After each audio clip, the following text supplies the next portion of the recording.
오늘의 사건 반장입니다. 전직 경찰의 이웃 폭행 사건을 처음으로 보도한 언론사의 기자가 현지 경찰에게 협박 전화를 받았습니다. 해당 경찰은 기자를 사칭해 기사를 내리라고 했습니다. 아나운서 출신 방송인 최동석과 박지훈의 부부싸움 녹취록이 공개돼 파장이 커지고 있습니다. 이혼 소송과 쌍방 상간 소송을 진행 중인 가운데 양측은 파경 원인을 두고 팽팽한 입장차를 보이고 있습니다. 짜르릉! 안녕하십니까? 지금 전국적으로 많은 비가 내리고 있어요. 이 비가 그치고 나면 또 기온이 훅 떨어진다고 하더라고요. 예, 좋습니다. 진실 추적자 사건 반장 시작합니다. 문재인 전 대통령 딸 다혜 씨가 오늘 오후 1시 40분쯤 서울 용산서에 저렇게 나왔습니다. 지금은 또 귀가를 한 걸로 알고 있는데 음주운전 사고가 일어난 지 13일 만이네요.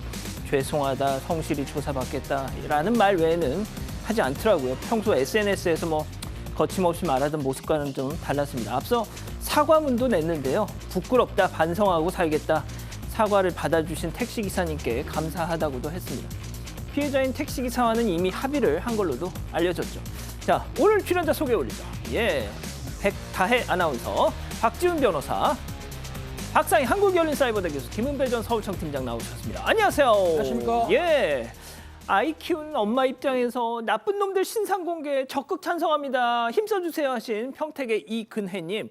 사반통에서 억울한 일, 또 좋은 일 세상에 많이 알려져서 더 좋은 세상이 됐으면 해요 하신 김태은님. 정말 하루도 빼놓지 않고 사반 봅니다 하신 예산군의 강동일님.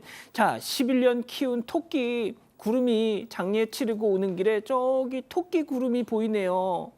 토끼 장례를 치르고 왔는데 토끼 구름이 뜹니다. 좀 묘해요 하신 동화님. 자, 어제 사방 끝나고 밖에 나가서 찍은 슈퍼문입니다. 진짜 선명하죠? 하신 김남웅님. 자, 지난 7일 베트남 가는 비행기에서 찍었어요. 왜 저럴까요 정말. 두 사람 쌍종 내려 하신 김승수님. 자, 김희정님, 정은주님, 이진숙님 모두 사랑합니다. 자, 재미는 물론 의리로 함께하는 아싸사바 뉴스 치롱! 대한민국과 전 세계 동포 가족 여러분의 시선을 모아서 출발합니다.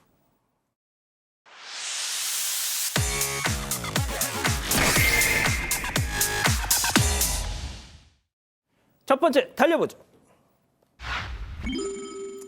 제시 소속사와 계약 종료입니다.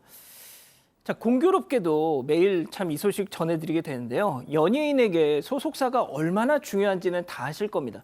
더군다나 지금처럼 큰 공경에 빠져 있는 상황에서 소속사의 보살핌은 그 어느 때보다 필요하죠. 그런데 계약을 해지하기로 했다. 자, 좀 더 설명해 주시죠. 네, 오늘 오후 가수 제시의 소속사 DOD 엔터테인먼트 측이 제시와의 전속 계약 종료를 공식적으로 알렸습니다.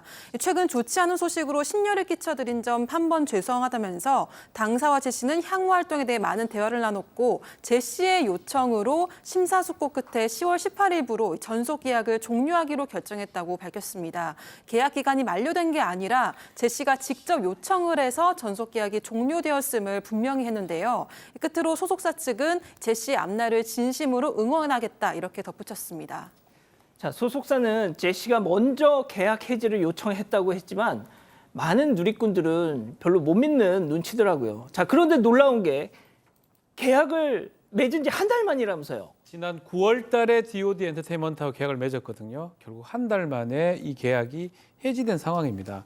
전속 계약서에 일반적으로 그런 문구들이 많습니다. 무리를 일으켰을 때 해지할 수 있다. 이게 해당할 수 있을지 의문이긴 한데 아직까지 현재 진행형이기도 하고요. 아마도 양 당사자가 좀 같이 판단을 했던 것 같아요.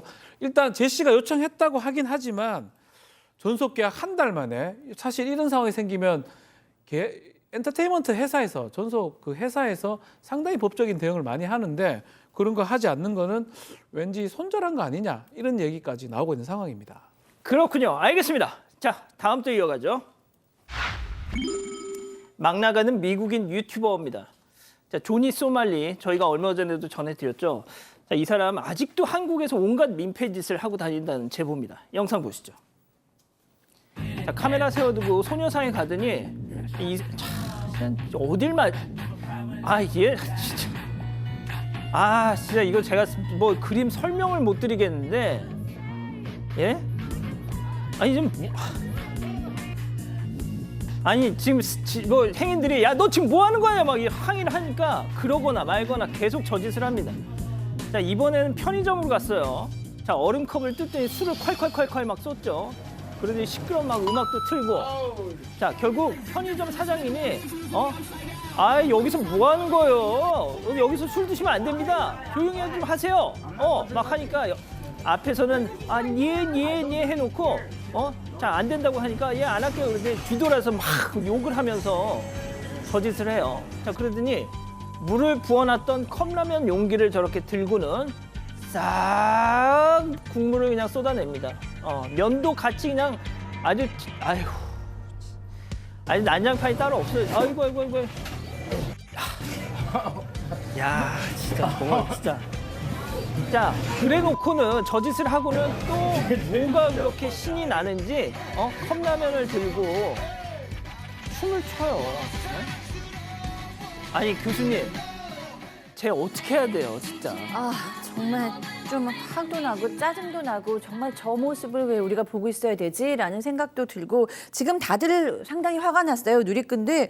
지금 이제 민폐 수준이 아니고 정신병원 보내야 된다, 뭐 추방해야 된다, 관종이다, 뭐 이런데 이 사람 신경도 쓰지 않습니다. 저희 사건 반장에서 지난주에도 다뤘잖아요. 예. 그런데 그만두기는커녕 그 다음 날 사건 반장 시청하는 내용의 라이브 방송까지도 진행을 했어요. 근데 되게 속상한 게 지금 오늘 저 영상 속에 있는 평화의 소녀상은 고등학생들이 1년 동안 뜻을 모아서 만든 것으로 무려 53개 고등학생의 16,400여 명 학생들이 모금에 참여해서 만들었다고 합니다. 그런 평화의 소녀상에서 저런 행동을 했어요. 그런데도 불구하고 뭐 주변이 제지를 하고 욕해도 지금 아랑곳하지 않고 있습니다. 제가 진짜 화가 나는 것이 저 인간이 말이죠. 일본에서도 똑같은 막 민폐짓을 하고 다녔는데 벌금형을 선고받고 뭐 블랙리스트에 올랐는지 추방당했습니다. 왜 우리나라는 저렇게 안 해요? 우리나라도 처벌할 수 있습니다. 외신이 하게 되면 일본의 그 식당에서 저렇게 행동을 했기 때문에 영업방해, 업무방해로 그 기소가 돼가지고 20만 엔, 우리나라로 180만 원 상당의 벌금을 냈다고 하는데 사실 소녀상, 평화의 소녀상 있지 않습니까? 저렇게 모욕훼손 행위가 아마 지방이 다니면서 하고 있는 것인데 그래서 사실 문제가 있습니다. 이를 관리, 감독할 수 있는 법적 근거가 되는 조례가 없다는 거예요.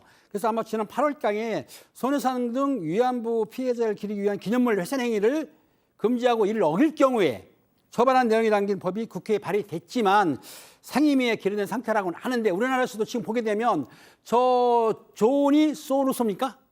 조니 소말리입니다. 소말리야. 이름 헷갈리네. 자, 소말리 같은 경우에 사실은 저 편의점에서 저렇게 손해지로 하게 되면 업무방해가 적용이 됩니다. 그럼 5년이 하나 1,500만 원 이하 벌금을 치를 수도 있고 또 그리고 아까 라면을 먹다가 막 뿌리지 않습니까? 다른 물건이 닿으면 재무상계도 가능해요. 그리고 또 저렇게 소란을 하게 되면은 경범죄 처벌법 대상이 되기 때문에 아마 신고를 하게 되면은 그 쪼니 국내법으로 처벌이 가능하기 때문에 저런 피해를 줄 때에는 신고를 하시기 바랍니다. 저 사람 만약에 보시게 되면요 경찰에 빨리 신고하셔가지고 뭐 추방을 하든 뭘 하든 좀 할 수 있게 좀 우리 가족 여러분들도 도와주십시오. 자 다음 이어가죠. 껄렁껄렁 건달이세요. 자 충격적인 제보 영상 만나보시죠.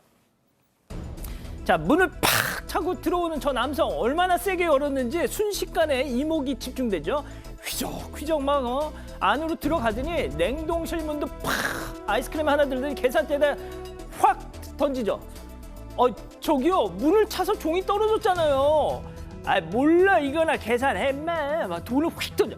아니 아저씨 왜 김을 파손하냐고요. 그러더니 갑자기 바지춤에 손을 뭐야 뭐 꺼내려고? 자 뭐 하려고? 자 그러더니 손을 때릴 듯이 확 뭐 이렇게 에이 피덩이 같은 게 뭐 이러더니 또 던지고 저렇게 유유히 사라집니다.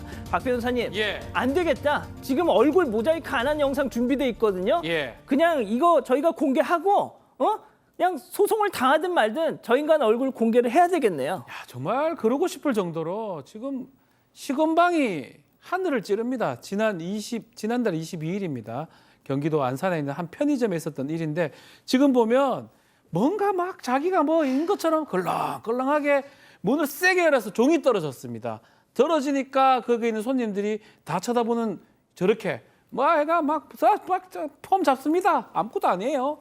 뭐 저러다가 얼마나 소리가 컸는지 이것도 막 세게 닫고 나중에 계산할 때 계산해라면 던지는 모습 상당히 예의가 없죠. 저러면서 나중에 뭐 좀 떨어졌다 이렇게 얘기를 하니까 허리를 내밀더만 성희롱적 발언도 했다고 합니다. 아유, 때리는 신용도 하고요. 아유, 하나하나가 다 문제가 되는데 이 사람 사실 화가 납니다.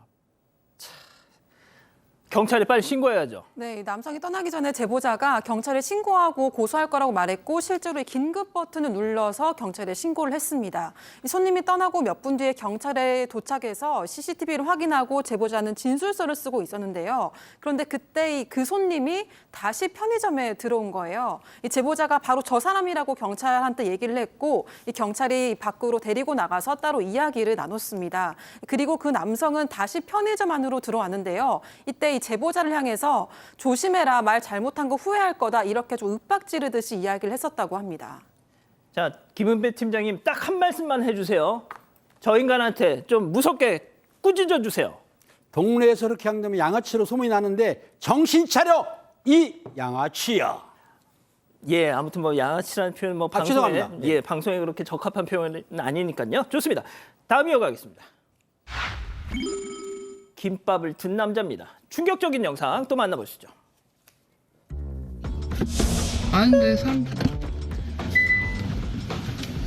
아저씨 차 지나가는 차길이에요. 아 괜찮아요 드세요. 조금 이렇게 비켜주세요. 지나가게. 아 비켜주세요. 저희 차들 밀리잖아요. 괜찮아요. 비켜주세요. 어머.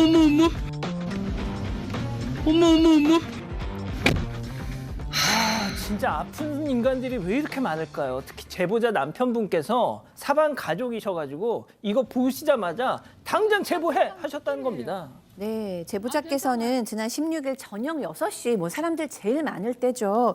먹자거리를 지나가는 중에 이제 저 사람을 만났어요. 그런데 맨 처음에는 이제 경적도 안 울리고 굉장히 부드럽게 전조등을 켜면서 내가 여기 있으니까 비켜달라 이런 표시를 했는데 뭐 꼼짝도 안 하고 김밥을 먹기 시작했습니다. 그래서 손으로 수신으로 얘기하면서 뭐 좀 비켜달라고 했다가 저렇게 정말로 비켜주세요. 안 되잖아요. 밀리잖아요. 막 얘기했는데 뭐 끄떡도 안 하는 거죠. 그래서 차에서 딱 내려가려고 그랬더니 그때 이제 김밥을 던지려는 막 이렇게 행동을 했습니다. 그래서 저 걱정도 되잖아요. 아기도 있는데. 그래서 차를 탔더니 그때 인도로 그제서야 올라갔는데 이제 정말로 아이도 있고 배울 것도 있고 이런데 이러지 않았으면 좋겠다. 좀 서로 매너를 지키자는 마음으로 제보하셨다고 합니다. 그렇군요.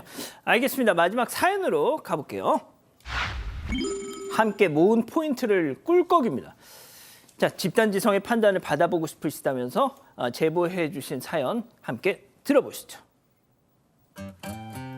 안녕하세요. 저는 즐겁게 직장 생활을 하고 있는 20대 여성입니다. 유독 저희 팀 직원들이 20, 30대로 모두 젊어서 매일 다 같이 점심을 먹고 단골 카페도 같이 가거든요. 단골 카페에서는 주문한 음료수만큼 도장을 받을 수 있고요. 10개가 모이면 음료 쿠폰으로 바꿔줍니다. 각자 적립하는 것도 좀 귀찮고 도장도 빨리 모을 겸 해서 한 명이 다 같이 적립하기로 했습니다. 그렇게 6개월이 정도 지난 어느 날이었습니다. 카페에서 팀원 한 명이 도장 많이 쌓이지 않았을까? 오늘은 공짜로 마시자 이렇게 말했어요. 6개월이면 한 쿠폰이 6개 정도는 있을 줄 알았는데 3개밖에 없는 거예요. 연락처를 잘못 입력했나? 하고 있는데 카페 사장님이 슬쩍 오더니 한 팀원을 가리키면서 아까 저분이 와서 쓰셨어요 이러시더라고요. 저희는 순간 너무 당황했습니다.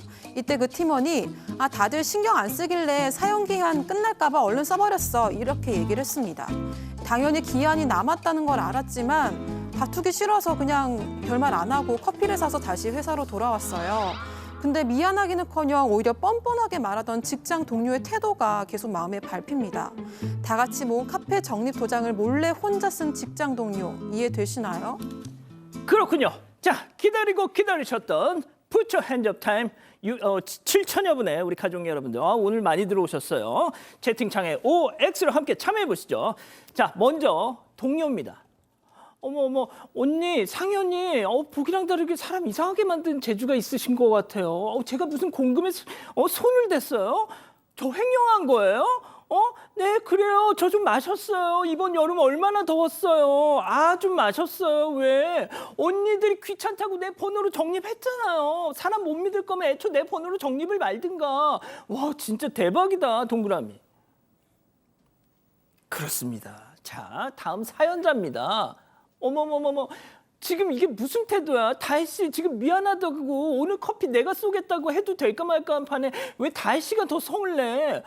그래, 말 잘했어. 이거 횡령이야. 너가 개주 노릇한 개 건데 개돈 홀라당했으니까 너 횡령한 거 맞아. 너 이렇게 네 맘대로 하고 싶은 거 네 맘대로 하고 싶은 거 다 하고 사느라고 이름이 다혜인 거야. X. 팀장님.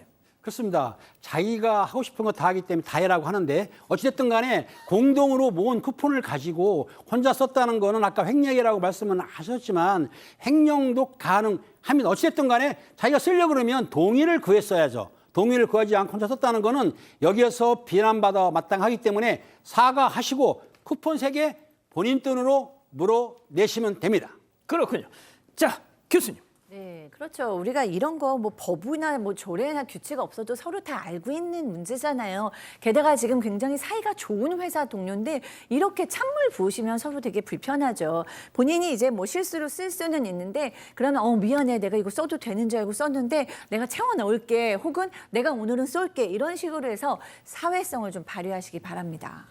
자, 박 변호사님, 이거 진짜 법적으로 어떻게 따질 수 있을까요? 횡령이 될 가능성이 매우 높습니다. 횡령. 이게 자신이 점유하고 있는 타인 소유의 재물을 가져갔을 때 횡령이 될 가능성이 높고요.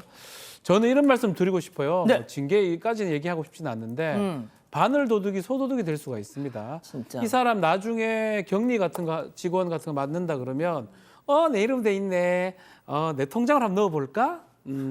내 이름인데 뭐 내 통장을 넣어보. 아무도 몰랐지 않습니까? 이렇게 몇 억씩 해먹는 그런 사람이 될 여지. 제가 너무 심하게 얘기하는 것 같지만 그럴 가능성이 있는 상황이에요. 공금이죠, 사실은. 본인 게 아니잖아요. 본인이 점유하고 있는 것 뿐입니다. 명의만 본인 거예요.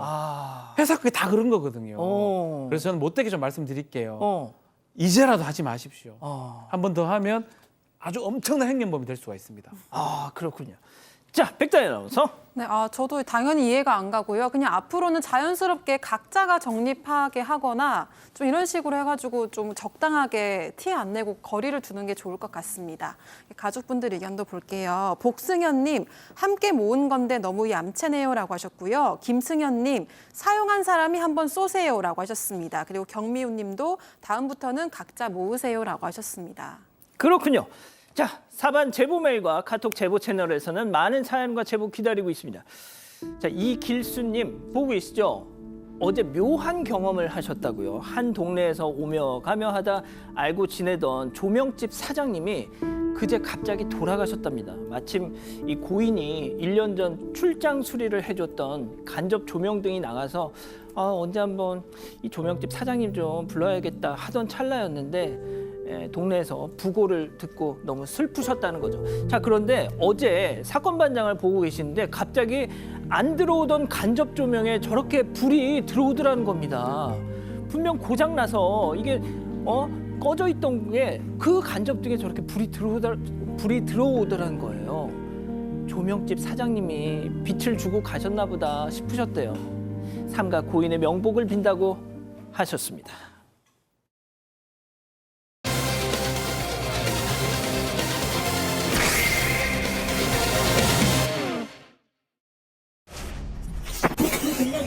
뭐라고 하셨어요?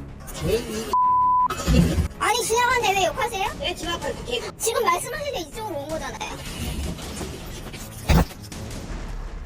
지금 보시는 영상은 지난 7일 무안군의 한 동네에서 벌어진 이웃 폭행 사건입니다. 이 가해자는 전직 경찰이었습니다. 해당 사건은 아주경제에서 최초로 보도되는데요. 그런데 기사가 올라간 당일 기자는 전화 한 통을 받았습니다. 기자는 통화를 하는 과정에서 협박을 당했다고 하는데요. 대체 무슨 일이 있었던 걸까요? 자, 교수님, 저희가 지난주 금요일에 다뤘던 사건인데,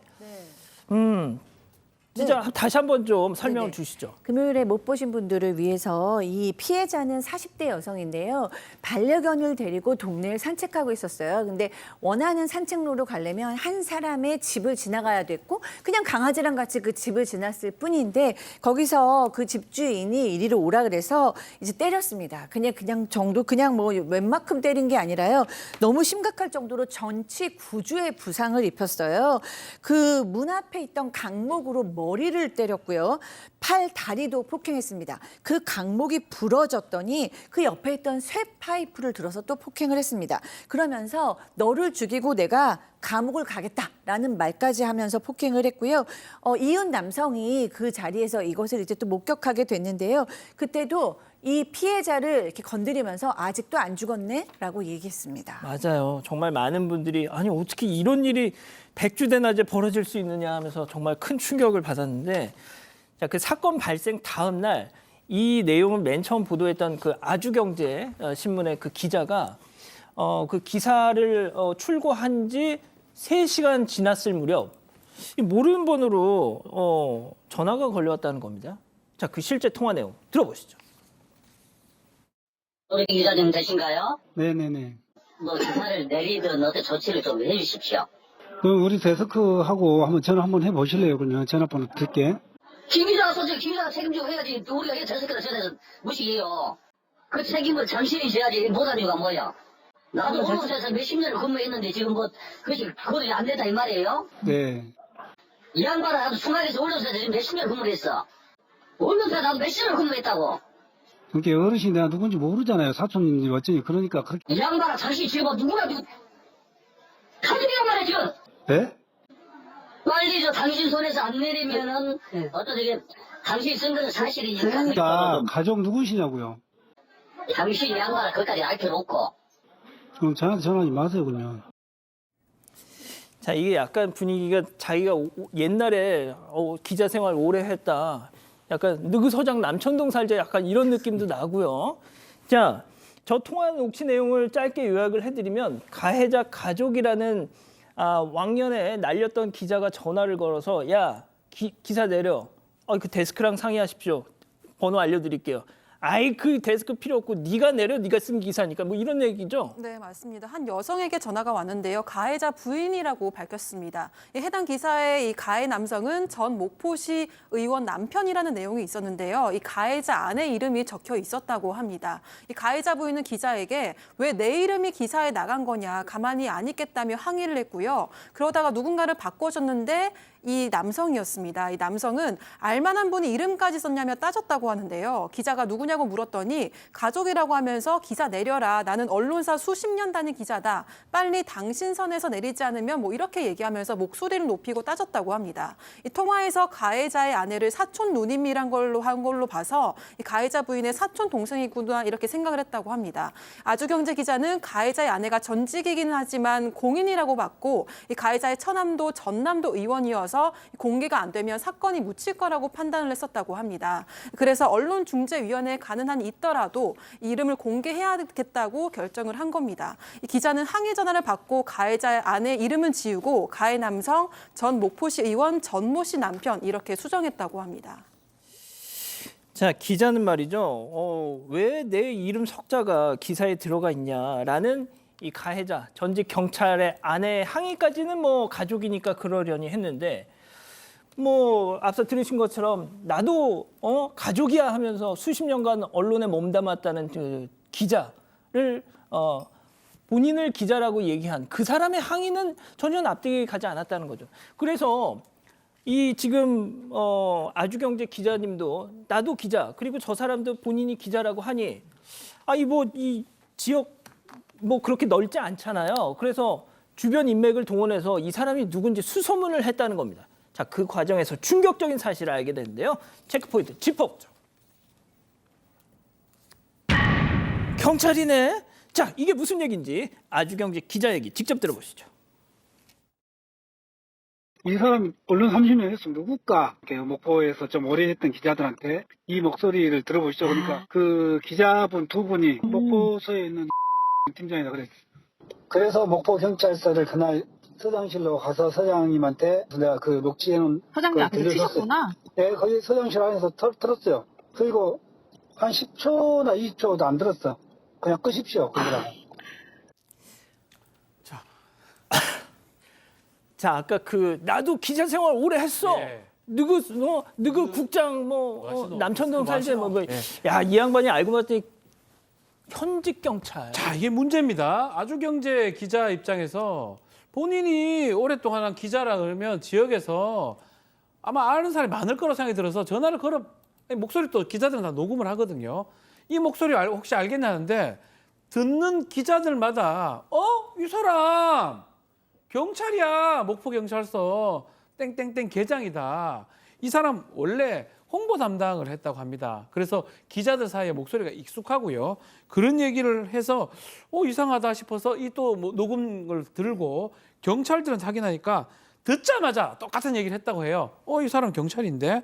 결국은 지난 14일 날 경찰서 목포경찰서 서장실에 찾아가서 설명을 해주고 이 목소리 한번 서장님 들어보세요 라니까 서장이 한 10초, 20초 듣다가 아이 끄세요. 왜요? 아마 맞다라는 뜻으로 보입니다. 이따 연락 드릴게요 라고 하고 그 이후에 경찰이 전화가 와서 죄송하다, 좀 만나자라고 얘기를 했다고 합니다. 자, 지난 월요일에 그 두 사람이 만났대요. 아주경제 기자분은 가해자 가족이라고 그러더니 왜 현직 경찰인 거 기자라고 사칭해가지고 거짓말까지 하면서 기사를 내리니 말하니 많이 그런 얘기 왜 한 거예요? 막 이렇게 따지셨겠죠? 자, 30분간 근데 그 대화를 하면서 왜 이렇게 어떻게 보면 좀 주제 넘게 쓸데없는 짓을 했는지 그 이유를 알게 되셨다는 겁니다. 직접 들어보시죠. 내가 옛날에 나하고 나랑 같이 군역관에 부르는 거 얘기고 또 그 양반이 다른 데서 몰라도 의리 있게 사사하는 남자거든요. 그래서 후배 입장에서 딱 그 양반이 어떤 멋있는 사람이다 이렇게 생각하고 이제 연락을 하고 지내는 타입인데요. 그날 내가 핫가스라 해갖고 이제 좀 나도 모르게 좀 목을 좀 했거든요.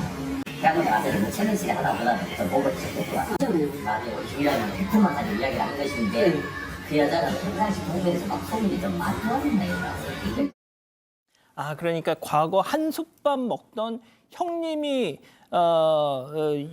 연결된 일이라서 본인이 이렇게 등판을 했다 이건가 봐요. 네, 이제 마음은 나쁜 의도는 아니었다는 거죠. 그러니까 예전에 강력팀에 같이 있었는데 그때 이 가해자였던 전직 경찰이 팀장이었다고 합니다. 근데 이런 일이 벌어졌다는 것을 이 현직 경찰이 어디선가 듣고 깜짝 놀라서 전화를 해서 왜 그런 일이 있습니까? 라고 얘기를 해서 이제 만나게 됐는데 그 만나는 자리에 가해자도 있고 가해자의 부인도 있고 그 처남도 나왔는데 그 처남은 전남도 의원이래요. 막 얘기를 하고 있는 중에 가해자 부인이 이 기자하고 통화를 하고 있었고 그때 이제 체면 치레를 하고 싶고 나도 뭔가를 돕고 싶은 마음에 순간 받아들여서 이제 막 얘기를 한 거래요. 근데 본인이 경찰이라고 안 밝힌 것은 내가 경찰이라고 하면 외압이라고 느낄 수도 있고 또 경찰 신분으로 언론사와 통화하는 게 부담스러워서 어떻게 하다 보니까 이렇게 됐다라고 얘기를 했어요.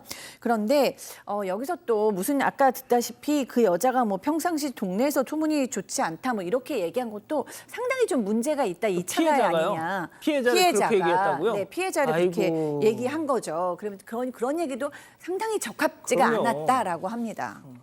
지금 김은배 팀장님이 아무래도 이제 전직 경찰이시다 보니까 저희도 또 이 경찰의 어떤 이런 그렇게 좋지 않은 얘기를 또 여쭙기도 좀 그렇고 팀장님도 말씀하시기도 좀 부담스러우실 것 같고 그래도 그냥 가만 계실 수는 없잖아요. 그렇습니다. 사실은 저 경찰관이 홍보 담당이라고 한다면은 언론의 생리를 잘 알거든요. 그렇기 때문에 기자들이 녹취한다는 걸 기본적으로 알고 있는데도 불구하고 기자를 사칭했고 또 가족도 사칭했고 또 얘기 들어보면은 약간 협박성 있는 말도 들립니다. 그렇기 때문에 왜 저런 말을 했는가? 물론 자기 선배고 하니까 도와주려고 했지만 오히려 이거는 가해자를 더 불리하게 만드는 거예요. 그렇기 때문에 아무리 경찰관이라 하더라도 사건에 관계된 거는 관여하지 않는 게 맞는 것이고 저렇게 통화를 했다 그러면 지금이라도 정확하게 사과를 하시고 저런 행동을 경찰관이 하면 절대로 안 됩니다. 후배님 정신 차리세요.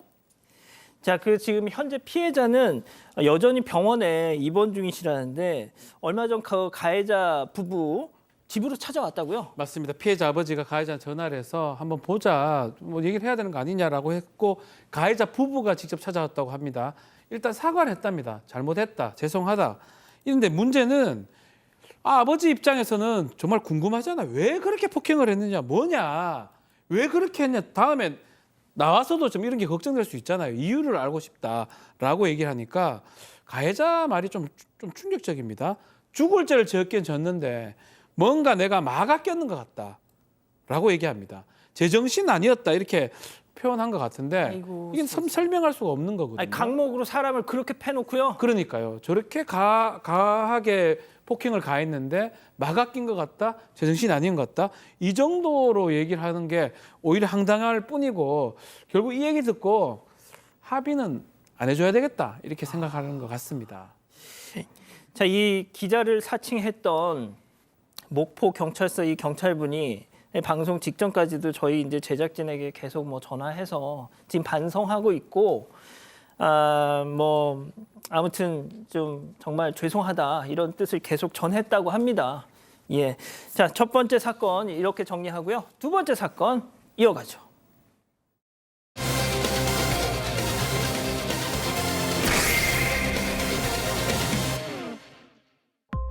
아나운서 출신 방송인 최동석과 박지윤의 부부싸움 녹취록이 공개돼 파장이 커지고 있습니다. 이혼 소송과 쌍방 상간 소송을 진행 중인 가운데 파기한 원인을 두고 팽팽한 입장차를 보이고 있습니다. 양측의 입장을 짚어봅니다.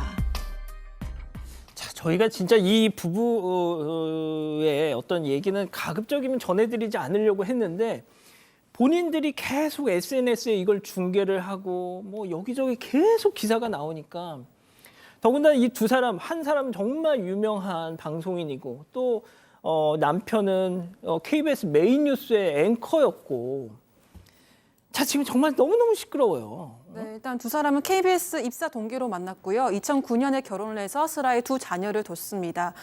그런데 지난해 10월 말에 이혼 조정 신청서를 제출했다는 소식을 전했는데요. 그리고 지난달 말 박지윤이 이혼 소송 중에 최동석의 지인을 상대로 상간녀 손해배상 소송을 추가로 제기한 게 알려졌습니다. 최동석은 결혼 생활 중에 위법한 일은 없었다고 부인을 했고요. 반대로 박지윤과 그의 지인을 대상으로 상간남 소송을 제기했습니다. 이 박지윤도 똑같이 지인은 고등학교 시절부터 친하게 지내온 친구일 뿐이고 성적 정체성이 다른 데다가 사실혼 관계에 배우자도 있다며 불륜을 부인을 했습니다. 한편 최동석은 지난 15일 방송된 한 예능 프로그램에서 쌍방 상간 소송에 대해 후회한다는 심경을 밝혔는데요. 그러면서 박지윤에 대해서도 미안하다는 말을 전하고 싶다고 얘기하기도 했습니다. 자, 저희가 오늘 이걸 전해드린 이유가 있습니다. 어제 한 언론 매체가 이 두 사람의 SNS 메시지 그리고 녹취록을 거의 그냥 다 공개했어요. 자, 그래서 결혼 생활이 어떻게 파탄에 이르게 됐는지 이게 뭐 낱낱이 다 드러나면서 뭐 이렇게 된 겁니다. 자, 일단 남편 최동석 씨는 부부의 갈등에 불을 지핀 결정적 사건을 이렇게 지목했는데요. 체크포인트 짚어보죠. 이 생망이 뭘까요? 네, 이 생망은요, 이번 생은 망했다라는 것의 줄임말이에요. 그런데 이 박지윤 씨가 이제 이 친구들하고의 단톡방에서 최동석 씨 욕을 한 거예요. 근데 거기 안에 이제 애도 안 돌보고 뭐 누워 있더라라고 얘기를 하면서 뭐 좀 욕을 또 씁니다. 아, 남편 그러면서 욕을 했어요? 남편 욕을 이제 친구들한테 한 거예요. 친구들이 뭐 3-4명 있었던 방 같습니다. 그러면서 이생망이라면서 뒷담화를 했어요. 그런데 이제 문제는 이 최동석 씨가 이걸 보게 됩니다. 이것을 이제 보게 되면서 이제 싸움이 난 거죠. 그래서 어떻게 내 욕을 이렇게 할 수가 있냐라고 분노하니까 박지윤 씨가 이 남편을 내가 이유가 없이 험담한 건 아니다라는 이제 입장을 내놓았거든요. 근데 또 이제 이 최동석이 메시지들을 캡처해가지고 그 후에도 계속해서 박지윤 씨한테 이제 뭐 박지윤 씨 말에 의하면 협박했다라고 이제 주장을 하는 거예요. 그리고 또 이제 최동석은 나중에 그 단톡방에 있던 그 친구들에게도 앞으로 박지윤의 인생에서 사라져라. 그렇지 않으면 소속을 각오해야 될 수도 있다라는 식으로 얘기했습니다.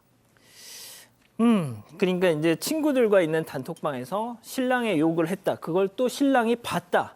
그래서 불화가 시작됐다 뭐 이런 것 같은데 글쎄요. 그것만 갖고 부부관계가 이렇게 악화가 됐다.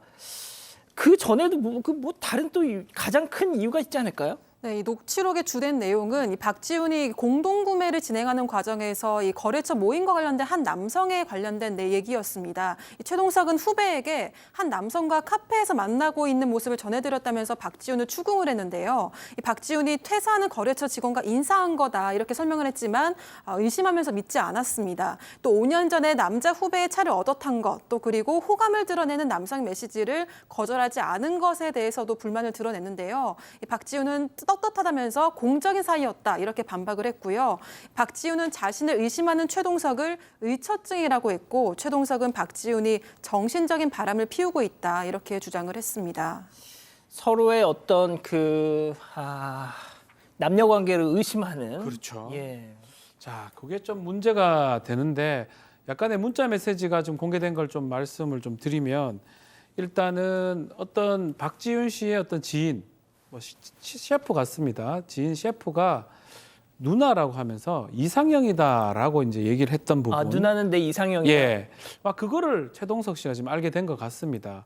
뭐 누나 같은 사람 소개해 주세요. 설레요. 보고 싶어요. 근데 이거를 넌 어떻게 이거를 하고 가만히 있냐라고 최동석 씨가 추궁을 하니까 아니 그러면 욕설을 하냐고 닥치라고 그렇게 하니까 아니 닥치라고 해야 되는 거 아니냐라고 또 얘기를 했다고 합니다.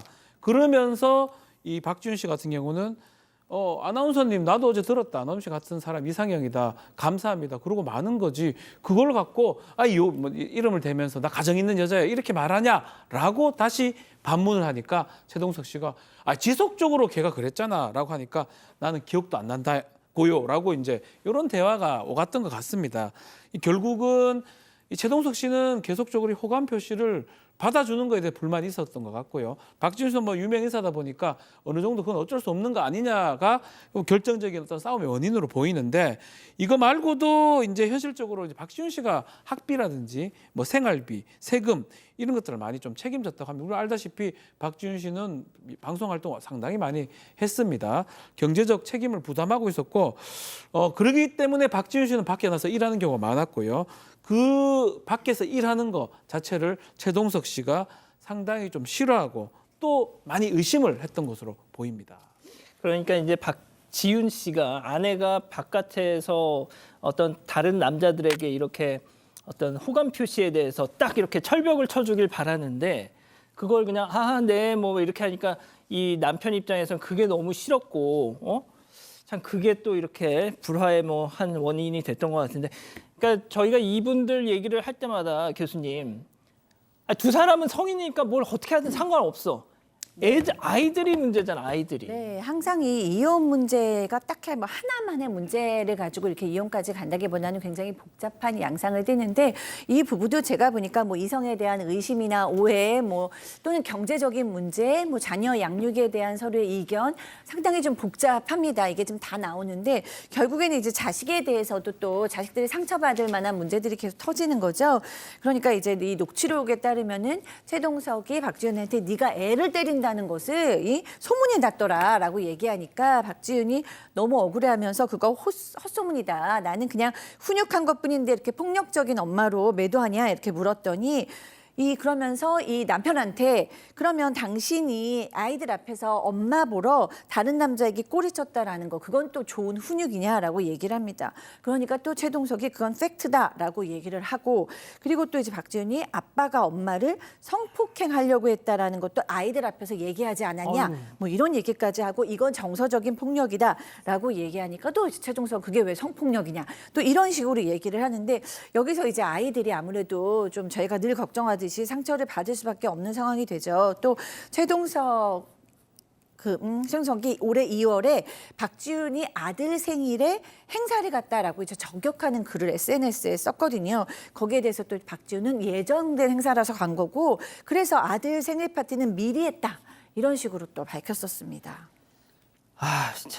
그런데 저희가 이제 이 최동석 씨가 SNS 되게 자주 했었잖아요. 그런데 뭐 알 듯 모를 듯 선문답처럼 주어가 없는 글들을 많이 올려가지고 또 그게 정말 많은 뭐 의문점을 자아내고 했는데 이번에 이걸 보니까 아, 그때 이게 이거였구나라고 해석이 되더라고요. 그렇습니다. 해석이 되는데요. 지금 두 분이 지금 진흙탕 싸움을 하고 있는 건데 최동석 씨가 지난 5월 달에 SNS에 올렸는데 뭐라고 올랐냐면은 연락 좀 하지 마쇼. 아주 질색이니까 이렇게 의미심장한 글을 올렸는데 당시에 이제 그리고 비행 사진도 올렸어요. 당시에 이 대상자가 누구냐 그래서 의견이 분분했는데 확인해 봤더니 취재를 해봤어요. 했더니 박지훈의 아버지 즉 전 장인 어른께서 한 것으로 드러났는데 아마 박지훈의 아버지가 최동석 씨에게 안부를 물으면서 문자를 뭐라고 보냈냐면은 이젠 서로 상처 그만 주고 깨끗하게 헤어지는 게 좋지 않을까. 못난 아빠가 되지 말고 이렇게 메시지를 보내니까 이 메시지를 본 최동 씨가 화가 났겠죠. 화가 나니까 이딴 문자 받게 하지 마라. 못난 아빠라고 박지훈 씨에게 또 메시지를 보내고 SNS에 올렸던 것입니다. 근데 지난 6월에는 친구들한테 친구들 질문이 있어. 한 달에 카드값 4,500만 원 이상 나오면 과소비 아닌가라고 사실상 박지훈 씨를 저격하는 글을 올렸는데 하지만 박지훈 씨는 실제로 카드값이 그렇게 나온 달도 있고 그렇게 안 나온 달도 있다고 하는데요. 국세라든가 지방세 그리고 할부를 난입하니라고 많이 나온 거라고 해명을 하고 있는데 어쨌든 두 사람이 지금 진실 게임을 하고 있는 양상으로 보입니다.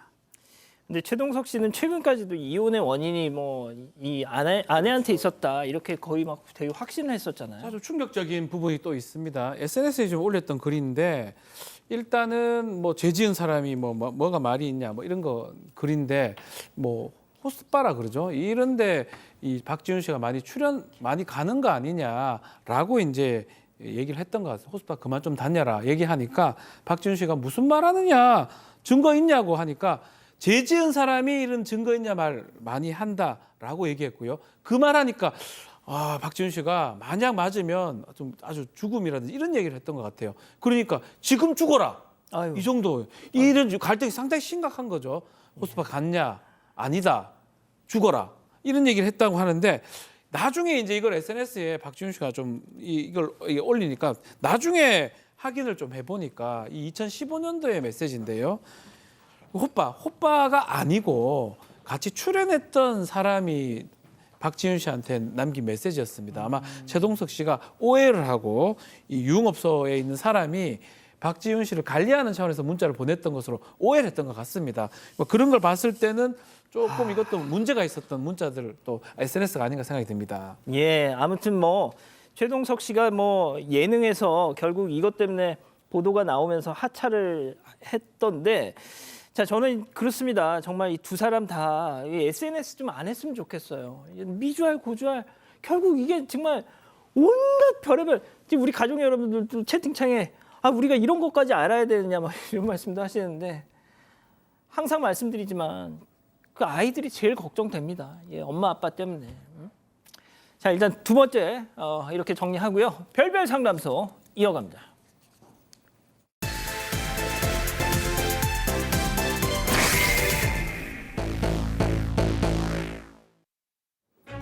회사에서 일하고 있던 여성, 손님이 찾아왔다는 말에 1층 로비로 내려갑니다. 여성을 부른 손님은 바로 시아버지였는데요. 시아버지는 다짜고짜 어떤 남성을 데려오라고 큰 소리칩니다. 대체 시아버지는 왜 며느리의 회사까지 찾아왔던 걸까요? 자, 실제 사연을 당사자 특정을 이유로 조금 각색했다는 점 먼저 말씀드릴게요. 아, 교수님, 오늘 나오는 이 시아버지 정말 역대급 시아버지. 네, 그렇습니다. 사연자는 30대 여성으로 몇 년 전에 이제 결혼을 하려고 남성의 부모님을 만났어요. 근데 첫 자리에서부터 시아버지 너무 어려웠습니다. 왜냐하면 너무 안 좋은 인상으로 이렇게 못마땅한 표정을 하면서 시대가 변했어도 결국 집안의 가장은 남자다라고 얘기하면서 네가 얼마나 안사람 역할을 잘하는지 내가 한번 지켜보겠다라고 경고를 했어요. 그래서 이제 시어머니가 너무 너무 황당해가지고 막 사과를 했다고 합니다. 그런데 이 시아버지의 언행 결혼식 날에도 문제가 됐습니다. 왜냐하면 결혼식 날 너무 며느리가 예쁠 텐데 자기 지인한테 며느리 외모를 흉보다가 아이고. 딱 사돈한테 걸린 거야. 우리 아들이 며느리 외모보다 훨씬 낫다. 막 이런 식으로 얘기를 한 거예요. 그럼에도 불구하고 어쨌든 결혼식해서 이 아들하고 이 며느리는 잘 지금 살았어요. 저 뒤에 얼굴 빨간 분이 사돈이죠. 그렇죠. 예, 친정아버지시겠죠. 어. 딱 걸린 거. 아니 내 딸내미 이게 외모를 시아버지라는 사람 욕을 하네 막. 그런 일은 진짜 없잖아요. 그러니까요. 네, 그런 거예요. 그러고도 이제 그럼에도 불구하고 두 부부는 잘 살았는데 혼인 신고를 이제 두 부부가 사이좋게 딱 했어요. 근데 그것을 안 시아버지 혼인 신고를 왜 니네 맘대로 하냐라고 얘기하면서 그럼 누구 맘대로예요? 손자를 낳아줘야 내가 허락을 해준 다음에 혼인 신고를 하는 거지? 그리고 막 신경질을 내셨다고 합니다. 아니 며느리 사랑은 시아버지라는데 아니 왜 이래요 이 양반은? 이거 말고도 좀 여러 일들이 있었는데요. 하루는 남편이 교통사고를 당해가지고 입원을 한 거예요. 그래서 이 여성이 좀 휴가를 내고 이 남편의 그 병간호에만 전념을 했습니다. 이 시부모님도 당연히 급하게 좀 왔는데 또 시어머니가 아주 얼굴 헬쓱해진 것 같다고 밥은 먹었냐고 물어보신 거예요. 근데 이 여성은 좀 걱정하실까 봐 씩씩한 척을 하고 밥 잘 챙겨 먹고 있다고 대답을 했습니다. 근데 그러자 시아버지가 남편은 아파서 다 죽어가는데 밥이 넘어가냐 이렇게 빈정대면서 이야기를 하시는 거예요. 아니 세상에 병간호하고 있는 며느리한테 네, 그래도 참고 넘겼다고 합니다. 근데 이후에 남편의 입원 기간이 길어지면서 여성이 회사에 복귀를 해야 돼가지고 간병인을 불렀는데 그래도 오전에 5시간 정도가 비었다고 합니다. 그래서 시어머니한테 연락을 해가지고 오전에만 좀 남편을 봐달라고 부탁을 드렸는데 그렇죠. 시아버지가 갑자기 그 시어머니의 전화기를 뺐더니 어디 시부모를 부려먹냐 이렇게 단칼에 거절을 한 거예요. 속상했지만 이 남편이 알면 더 상처받을까 봐 말도 못했다고 합니다. 아니 사연자의 남편이기도 하지만 자기 아들이기도 하잖아. 그거 간호 좀 못해줘? 나중에 이제 이거를 시누이를 통해서 좀 알게 됩니다. 이유를. 시누이가 이제 동생인가 봐요. 언니 참 힘들죠. 다 안다. 엄마하고 내가 너무 고생했다라고 하는데 어떤 얘기를 하냐면 이 아버지, 시아버지가 예. 동네에서 싸움꾼이었던 것 같아요. 한 30년간 막 싸움하고 돌아다니니까 같이 산 아파트에서 인사하는 사람, 친한 사람 아무도 없고요. 중요한 거는 워낙 상인들하고도 막 싸우고 막 소리 지르고 이러니까 머리 깎으러 갈 때도 그 동네 이발소를 못 갑니다. 옆 동네 이발소까지 가서 이발을 해야 될 정도로. 그래서 사실은 이 시아버지가 이 엄마하고 뭐 못 잡아서 안달이고 이 시누이는 아빠가 싫어서 일찍 결혼을 하고 집을 나왔다고 합니다. 충격적인 얘기를 좀 해요. 이런 말하기 좀 그런데 언니 차라리 애 없을 때 이혼하는 게 낫다라는 얘기까지 쌀벌한 얘기까지 남기고 떠났다고 합니다. 세상에 시누이가 언니 어지간하면 애 낳기 전에 빨리 이혼해. 팀장님 이건 너무 와 이거 정말 대박인데요 이거. 그렇습니다. 황당하긴 한데요. 이 며느리 같은 경우에는 1년에 두세 번 정도 명절 때마다 시간에 찾아봤는데 그때마다 시아버지가 미워했지만은 아마 시어머니가 잘 방어를 해 주셔가지고 잘 참고 넘어 있었는데 그런데 최근에 그 회사 인근 식당에서 동료들이랑 점심을 맛있게 먹고 있는데 창문 밖에서 시아버지 같은 분이 딱 발견이 된 거예요. 그래서 하고 나가서 찾아봤더니 시아버지가 없어요. 그래서 본인 생각에는 내가 시아버지를 잘못 봤나 싶어서 그냥 돌아왔는데 근데 다음 날 말입니다. 며칠 뒤에 이 시아버지가 며느리 회사에 찾아왔습니다. 와서 하는 말이 뭐라겠냐면 내가 화가 나서 못 참겠다. 어디서 바람을 피고 다니냐라면서 그때 같이 먹은 남자를 당장 데려오라면서 소리소리 고래를 질렀다고 합니다. 그러니까 여성과 아마 남성 동료가 밥 먹는 걸 보고 아마 불륜을 하고 있다고 제멋대로 생각을 했던 것입니다. 급기야 시아버지를 뭐라고 했냐면은 너네 둘을 이혼시키고 우리 아들 세장가를 보내겠다라면서 이 며느리한테 으름장을 놓았다고 합니다. 아니 아들도 가만히 있는데 왜 시아버지가 이래? 그러니까 제 시아버지가 너무 심각한 거죠. 그래서 여성이 참다 안 되겠다 해서 남편한테 이 모든 걸 다 얘기합니다. 왜냐하면 바람 폈다고 막 그러니까. 그렇죠. 남편이 깜짝 놀라면서 너한테 이 정도로 했을지 몰랐다. 그러고 이제 아내를 데리고 시가로 바로 갑니다. 그래서 남편이 이제 아버지한테 막 화를 내면서 그 동료하고 통화하세요. 그래서 통화까지 다 시켜줬어요. 그러니까 시아버지가 이제 그때 이제 누그러지면서 그러냐 뭐 이랬는데 사과하십시오라고 얘기하니까 오리반을 딱 내면 난 절대 사과 용서하지 못한다라고 얘기를 하면서 차라리 연을 끊고 살지 나는 사과는 못한다라고 얘기하고 시어머니도 옆에서 화나셔서 정말 나도 지긋지긋하다 이렇게 싸움이 난 상황입니다. 시어머니 역시 아이고 이 인간 지긋지긋해. 자, 막무가내 시아버지 때문에 정말 집안이 풍비박산이 났습니다. 자, 이 상황 별별 극장으로 준비했습니다. 레디 액션. 하하야, 너희들끼리 그 편 먹고 뭐 나 내 공격한다 이거지? 돌아봐라. 적당히 좀 해, 적당히 좀. 난 당신이 하도 동네에서 싸우고 다녀서 내가 아주 얼굴을 못 들고 다녀. 그런데 며느리 회사까지 가? 와, 정말 당신이 사람이야? 사람이야? 아이고 이게 조용히 해라 좀. 평생 저런 주로 살면서 돈 10원 한 번도 못 벌어본 기. 과장 알기는 완전히 우습게 하네. 이 정신 나갔다 이거 완전히. 아버님 왜 이렇게 막말이 심하세요? 말- 오죽하면 아가씨가 저보고 애 없을 때 이혼하라고 그랬겠어요? 지금 얼마나 후회되는지 아세요? 아버님 때문에? 요요요요요요요 말하는 싸가지 보소. 내가 이래서 손자 낳기 전에 혼외신 거 절대 안 된다 캔기라. 지금이라도 우리 아들 세장가 보내야 되겠다. 가! 아 정말 듣기 싫고요. 아버님 마음대로 하세요. 내 맘대로 할 기다. 좋습니다. 아, 진짜 박 변호사님의 연기는 진짜 예. 자, 그런데 이 시아버지가 이렇게 이 양쪽에서 공격을 받고 그냥 당하기만 할까요? 그렇지 않죠. 그날 밤 자정에 시아버지가 며느리 휴대전화로 전화를 한 거예요. 근데 이제 남편이 전화 받지 말고 그냥 다 차단하라고 얘기를 했습니다. 근데 여성은 마음이 약해가지고 그냥 뭐 차단까지는 안 하고 오는 전화만 무시를 했는데 새벽 2시에 뭔가 띵동하고 소리가 울려서 봤더니 아버님한테서 문자가 온 거예요. 그런데 그 내용이 조금 길 가다가 벼락이라도 맞아라 이런 내용이었습니다. 그리고 또 문자가 왔는데 이번에는 뭐 여자 잘못 들여서 폐가망신하게 생겼다 이런 내용이었고요. 그렇군요. 네, 그래서 시아버지가 어. 좀 술에 취해가지고 이런 문자를 보냈던 거였습니다. 아, 세상에 며느리한테 벼락 맞아라. 예, 여기서 그럼 오늘의 궁금증 짚어보죠. 야, 이거 시아버지의 돈 없는 막말에 집안 분란 언제까지 이렇게 살아야 되니, 팀장님? 예? 그렇습니다. 제가 보기에는 이 시어머니 같은 경우에도 황혼이혼을 준비하든지 예. 아니면 요즘 조론이라고 하시죠. 예. 조론도 안 되면은 아마 그 심리치료를 받아야 되는데 아까 제가 박 교수님하고 상의를 했습니다. 이분 제가 볼 때는 박 교수님한테 오셔가지고 심리치료를 받아야만 되지 심리치료를 안 받겠다고 계속 거부하면 그냥 조론이나 황혼이혼 하세요. 교수님. 아, 네. 저는 이 문제 좀 냉정하게 가정폭력의 문제로 보입니다. 이 사람 동네에서 싸우고 다녔고 또 시누이가 가출해서 뭐 평생을 이렇게 성인 돼서는 돌아다닐 정도가 됐고 동생에게 가서 이제 이혼해라라고 얘기할 정도면 얼마나 그 충격이 심했으면 그랬을까요? 거기에 며느리에게 폭언 문자 보내고 없는 또 바람도 폈다고 이렇게 모함까지 하잖아요. 이 가족 모두가 단호하게 돼야 됩니다. 너무 오랫동안 질질 끌려왔기 때문에 이 시아버지가 지금 이 모양이 된 거거든요. 시어머니까지는 연을 끊으실 필요가 당연히 없죠. 하지만 시아버지에게는 모두가 단호하게 얘기할 필요가 있고 심리치료 오시면 제가 단호하게 얘기하겠습니다. 그렇군요. 뭐 좀 DC는 해주시는 건가요? 하겠습니다. 아, 그래요? 짧게 제가 뭐 첨언을 하면 충분히 이혼 사유가 됩니다. 뭐 이혼하라는 말씀은 아닙니다. 그 시아버지의 심히 부당한 학대 대우가 보이고요. 이게 입증이 된다면 남편하고도 이혼하는 것도 문제가 없는 상황입니다.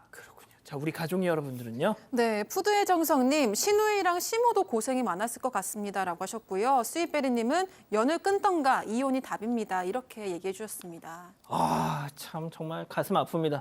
자, 별별 상담소 이렇게 정리하고요. 잠시 전하는 말씀 듣고 오겠습니다.